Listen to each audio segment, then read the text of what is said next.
What they do say is everything he does is illegal, everything he does is unconstitutional, everything he does is worthy of some sort of Well, that's because the courts have said it's unconstitutional. If you tell your base that, the courts have said a lot of what he is doing is unconstitutional. They'll expect you to act on it. No, that's what Can you guarantee right now they won't impeach him? You can't. But we also don't know what Donald Trump's going to do between the last 2 years.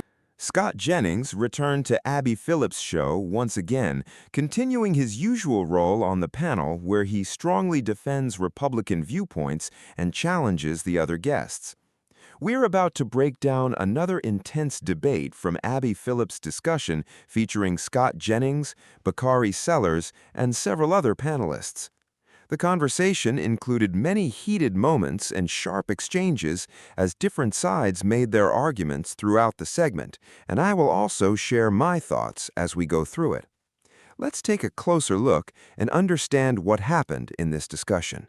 Tonight, Donald Trump wants to erase his impeachments through a process that will almost certainly open up a debate about his past behavior in office. According to the Wall Street Journal, Trump and his allies have discussed pushing lawmakers to pass a resolution symbolically expunging his first two impeachments. No constitutional procedure exists for undoing an impeachment, but Trump says that it should be done because, quote, I did nothing wrong. The measure would not be considered until after the midterms, and even then, House Republicans say it could prove difficult to pass, particularly if, obviously, Republicans don't hold on to the House. But this is exactly the kind of thing that people like John Cornyn are warning about. He says to this is what Cornyn said to the New York Times.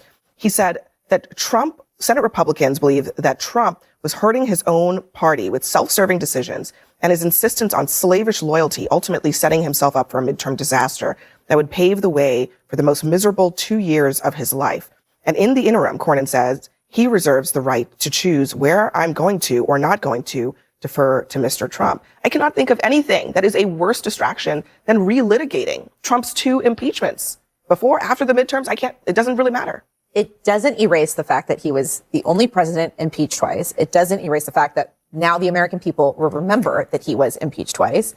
And it doesn't do anything for his party. It doesn't do anything to bring down costs. It is only for one purpose, and that is his ego. Man, look, so if I were a Republican, this is the best, I'd just be pissed. This is the best idea Donald Trump's had in a very long time, and I think that everyone around the table needs to make sure that Donald Trump, I know you're watching us right now, but please, let's go down this path. I mean, you deserve to have this argument in front of the American people about your impeachments. In fact, I want us to have this discussion in North Carolina. I wanted to have it in Ohio, maybe Maine, Texas, if we're getting a little freaky. We want to make sure that we have this discussion in front of the American public, because as we go down the lack of self-awareness, this is right up there with something Donald Trump should smile about tonight. Political assassination by the Democrats on President Trump. They have Trump derangement syndrome. They had fake impeachments on President Trump. What are we even talking about? He would like his impeachments to be expunged from the record. I don't blame him. It's his legacy. And he's been a target of the Democrats over and over. In fact, they said if they take back the House, they're going to immediately impeach him again. Like, enough is enough. This is so distracting to the American people. I just want to be clear. Expunging impeachments is not a thing. It's not a thing. I had to ask the question. I don't even know if it's possible, so I didn't want to go down that path. There's a thing that's in the Constitution, and it is that you can impeach a president. The thing that's not in the Constitution, or anywhere else for that matter, is expunging an impeachment. So this, I mean, to call it symbolic, I think is almost even overstating the thing. It seems like, frankly, a waste of time, or just a transparent play to make Trump feel good on a particular day. What's the point? Well, I mean, I don't know if you want to use the word symbolic or not, but it's a political statement to say that this wasn't fair when it happened, and you have different political actors who are making a different statement. My view is the impeachments were, I don't know if expunges is the right word, but they were obliterated or done away with when he beat the rap in the Senate. I mean, he was never convicted on any of the charges. Same thing Bill Clinton said. Well, and they never.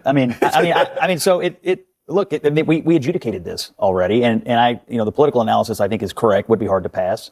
I did interview a member of Congress the other day, Darrell Issa of California, who I think has filed legislation to do this. I think it has a number of co-sponsors. Look, I think it would attract a lot of Republican votes, but would it attract all the Republican votes or enough Republican votes? I don't know the answer to that. I agree with Carla. I think if the Democrats take back the House, these old impeachments will be the least of anybody's concerns, because they'll move on another one immediately. But do you think it's a helpful message going into the midterms that you're talking about impeachment as like a thing? I don't know. You tell me. The people running for Congress in your party are talking about it every day. No, actually, Absolutely. Actually, they are talking every day about lowering costs. That's what they're talking about. You well know that when asked directly, most Democrats say Donald Trump should be impeached again. Most Democrats who are running for Congress have said that Trump should be impeached again.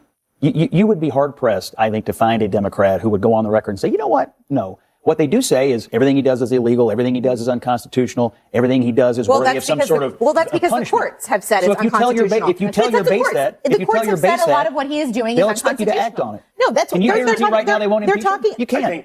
I think we also Imagine breaking laws and facing almost no real consequences. We're talking about someone who was found guilty on more than 30 felony counts, yet still never spent a day in jail or prison. Meanwhile, as Bakari Sellers is about to point out, Donald Trump continues to generate huge amounts of money, with critics arguing that his earnings during his second term are far greater than what previous presidents made while in office combined, and they say it is not even close. So when a presidency is viewed by critics as operating outside normal rules, facing constant claims of legal violations, personal financial gain, and turning public office into a way to make money, it is not surprising that the opposing party starts raising the idea of impeachment. That is just a political reality. Of course, Scott Jennings reacts as if the idea is shocking or extreme.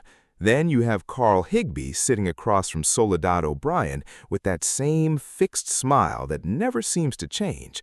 I have said this before, but if I were running Democratic ad campaigns, even without any political experience, I would push this message everywhere, from billboards in major cities to nonstop TV ads. I would simply use Donald Trump's own words, "I did nothing wrong," and place them next to the felony convictions, impeachment proceedings, and the various accusations around insider trading and market manipulation. On paper, this should be one of the easiest elections Democrats could win. Yet there is still a feeling that it may end the same way it often does, with high expectations falling apart at the last moment. The controversy and political drama just continue. And the Trump family and Eric Trump and Donald Trump Jr. I think that they changing the subject. No. He wants to impeach him. No, what I'm saying is the American public right now Scott Jennings is sitting there laughing at Bakari Sellers for talking about impeaching Donald Trump, but many Americans feel very differently about the situation. A significant number of people in the country would actually prefer it if Trump were no longer in office and simply stepped away from the political spotlight. For a lot of viewers, the constant drama, controversy, and nonstop headlines have become tiring over time. Many people just want to move past the ongoing Trump-related news cycle, stop seeing it dominate every day, and focus on other issues instead. That is the kind of sentiment a portion of the public seems to share, even if Scott Jennings tries to dismiss or downplay it. Biden in that grift, he was on the take from every major adversary. Well, first of all, what? Let's all back up. Let's just be extremely clear. The wealth of Donald Trump has grown exponentially. We haven't seen anybody make this many trades. He's a real businessman. No, he's a grifter. The difference is, listen to you. Do you understand that someone... The President of the United States. Yes, and the President of the United States is benefiting off of the presidency. Do you not see that? He's made more stock trades than any president in the history of this country. Do you not see that? He's literally... Unbelievable president working every day on behalf of the American people to make their lives better. Can I ask you a very just plain question? Ask me. Has the President of the United States benefited or enriched himself by making stock trades, then mentioning then mentioning those same companies from his pedestal as President of the United States? But I don't know if the president. You don't know if Donald Trump's done this. I haven't followed that, but I do know that the senators he's a great president, but you don't actually know the facts about his financial well-being. On several occasions, including when it comes to companies like Dell, he said at the White House, "Go buy Dell."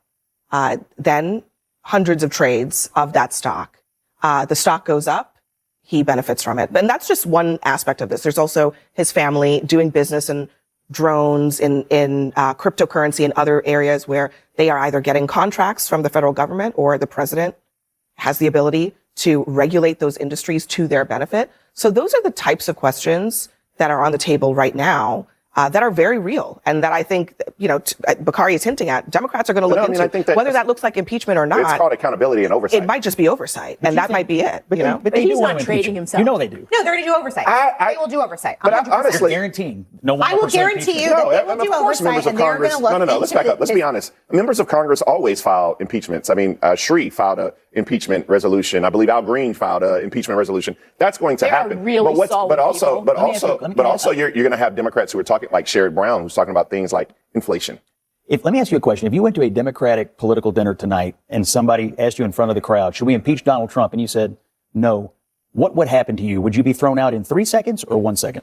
Democrats are not running on impeachment, and that is not what they're talking to the American people. No, they aren't. It's a fact, Scott. They are not running on impeachment. Don't ask me. I think the president of the United States should be impeached, but I ain't running for that. All right, next for us. Once again, this moment highlights just how strongly Scott Jennings tends to defend Donald Trump in these panel discussions. He is sitting there reacting with laughter at the idea of impeachment as if it is something unreasonable or out of the question. But for people who believe a president is abusing power, ignoring political norms, and staying at the center of repeated controversy, it is natural that discussions about accountability keep coming up. Critics point to a range of issues, including ongoing legal challenges, allegations of corruption, financial self-interest, and other questionable behavior, which is why this debate continues to resurface. Bakari Sellers raised concerns about issues like market behavior and broader accountability, but Scott Jennings often treats the entire discussion with a dismissive attitude. Then there's Carl Higbie, who appears surprised whenever Trump faces criticism, often responding with a consistent smile while pushing back against those arguments. When someone says, "This is the President of the United States," as if that alone should end any criticism, it can come across as incomplete reasoning. Holding the highest office in the country does not remove scrutiny. In many ways, it increases it. That is why calls for investigations, oversight, and even impeachment discussions continue to appear in political debate. Many Democratic voters and commentators have been pushing for stronger accountability for years, and if Democrats return to power, those discussions are likely to continue.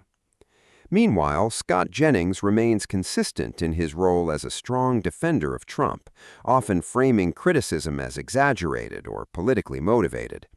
Many MAGA-aligned commentators who appear on Abby Phillip's show present a similar perspective, portraying Trump less as a political figure facing criticism and more as someone being unfairly targeted.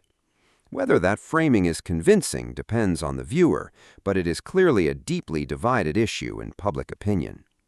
That raises the bigger question of how the public is interpreting all of this and which narrative they find more credible.